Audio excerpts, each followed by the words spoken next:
What's up guys, so I'm here with another video talking about an AMD 8320, my processor to be specific. I've had this processor now for a couple years. It was my first computer ever built, and I just wanted to give you guys some scores and benchmarks. So here I have Valley. I know this isn't a CPU intensive program, but just to get an idea of how it would do with some games, we got an average of 72.8 frames per second with a score of 3046. Pretty good, not a bad start.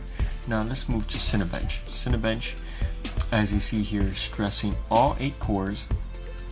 I do have it overclocked to 4.4 gigahertz. It shows 4.36 because of DRAM and all that.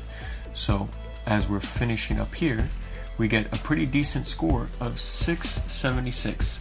So even though that's not a bad score, I don't really think that score does it justice, because it does everything pretty snappy, and other than synthetic stuff, you won't really notice it. Now moving to one more benchmark here, WinRAR. I saw WinRAR had a benchmarking utility. I've never really heard of it, so I did, why not? I guess I'll run it. So we got a score of 7,824 kilobytes per second, and I like the way that the CPU isn't stressed out all the way. Something else is involved, and I think gives a pretty nice realistic score.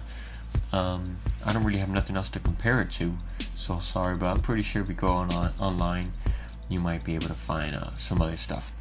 So now we're moving to temps, and I forgot to adjust the voltage, so you will see a blue screen. So my bad. Anyways, fix that.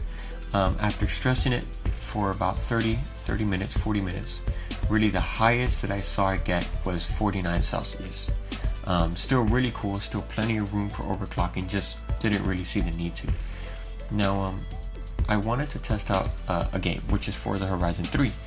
Odd choice, I know, but this game is really poorly optimized and it really stresses CPU. And I thought, I've noticed that if I could run this game, I could pretty much run any modern game I could throw at it, at least till 2017. So as you see, the game really focuses on Core 1, or Core 0 better said, but it's still hitting 60 FPS for the most part.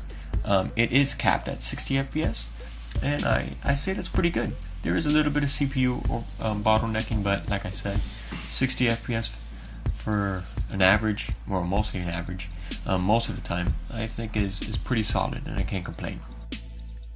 So now I wanted to move into some rendering. I edit all my videos on Sony Vegas. Here we see on the timeline I have a 1080p footage at 60 FPS, and I could freely explore it. There's really no hiccups in playback, even though I have it at full.